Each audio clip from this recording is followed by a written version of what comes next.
Good morning. How are we doing? So we are on day 3 of our 5-day kickstart at the moment. I just wanted to share a few questions, some great questions, and one of which seemed to disappear actually from the question list was what are the benefits of intermittent fasting? What are the cons of intermittent fasting? Should I do it? Should I not do it?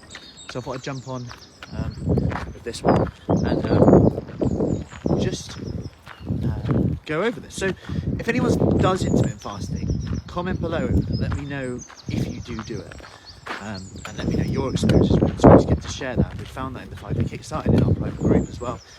When people share their own experiences, that's where the most value often comes, because everyone is, we often think that we're alone in our struggles, in our time commitments and all sorts, and when you hear someone else, oh, I did this worked, oh, I thought this was only for if you did this, etc. So intermittent fasting, let's first off define it, because I like to define it, because if you don't define something, we could be talking about the same thing but actually a completely different thing.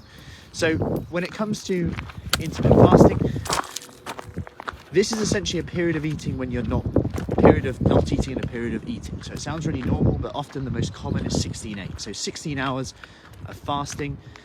That's what kind of become the famous intermittent fasting.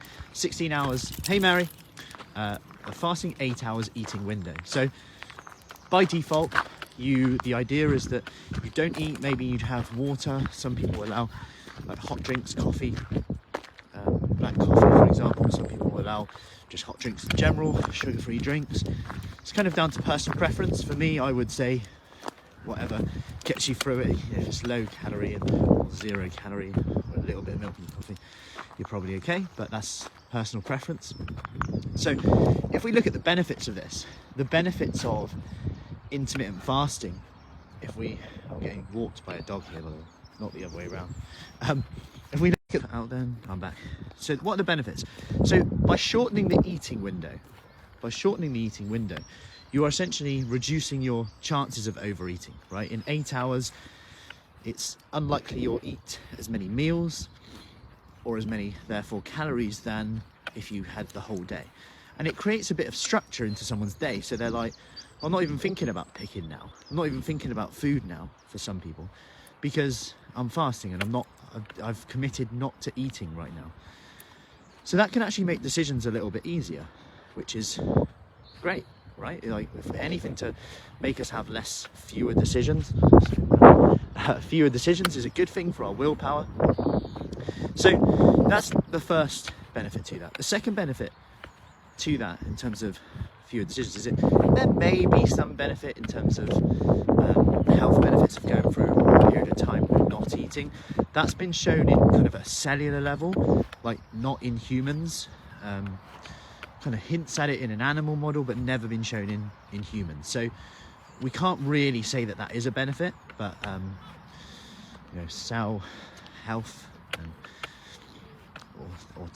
autophagy and all sorts of fancy words gets thrown around, but we can't really say that that's a benefit right now.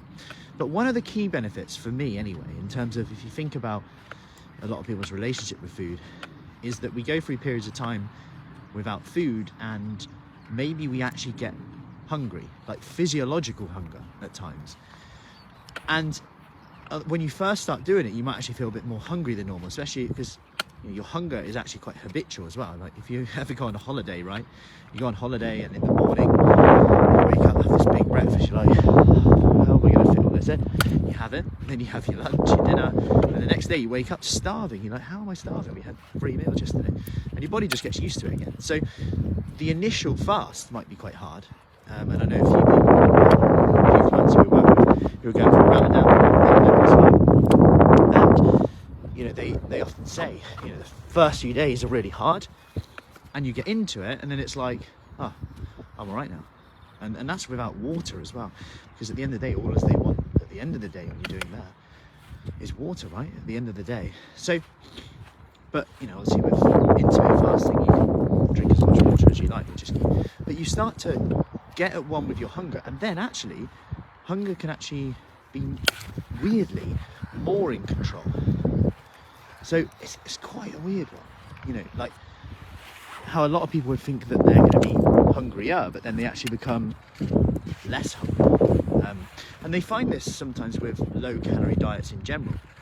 So with low calorie diets in general, in terms of over shorter periods of time, some people find that restriction is hard anyway. So I'll give you an example. Let's say you're trying to eat 1,300 calories today. It's just some people, not everyone. And then tomorrow, you like, 1,300 is hard anyway, I'm just going to go 800. And some people go, it was just as hard, but the scales have now moved. And that can be quite motivating. So I know that's a calorie point of view and a little bit off from intermittent fasting, because remember, intermittent fasting is just a tactic to reach the principle of calorie deficit. So it's important to remember that. So I would say they're the main pros of it, to be honest. Another pro you could argue is the social side of it, like in terms of, not that you're buddying up with everyone else who's doing intermittent fasting, but if you have a social event and you're like, I don't know how I'm gonna kind of fit it in, it's gonna, people get quite stressed about them. This is the reason why we do this, right? But you can kind of just get used to saving your calories for later a little bit. Now, there is a downside to it, of course. So some of the cons to it are that people often feel if there is a social event that then breaks their fast, they failed, which isn't true. Remember, you just got to abide by the principle of calorie deficit, and that will get you the results. But intermittent fasting is a tactic to achieve that. Number two is if you've got binge eating tendencies, I'd probably discourage it, for the reason that it kind of encourages that binge restrict a little bit. Not for everyone. Like, when I say these, you've got to say it a bit loosely, because we're all individuals, and just because in some people, yes, it could encourage it, doesn't mean in everyone with that. So I would say they're the main disadvantages.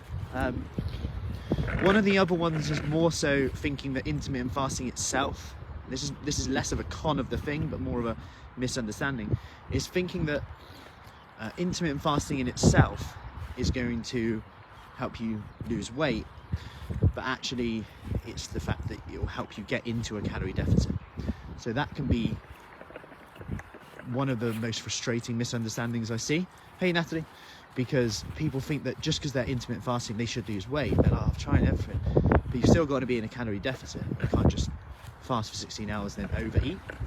If you overeat on calories now, you will end up not losing weight or even gaining weight if you're overeating.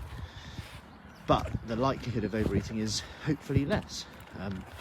So they're the main pros and cons. I hope that helps in there. Any questions on that, do let me know. Hey Helen, good morning. Do let me know. We have our 8-week summer shape up program starting in 2 weeks time. So if you want more information on that, do let me know. Send me a message in the comments before I get dragged around by a dog chasing birds.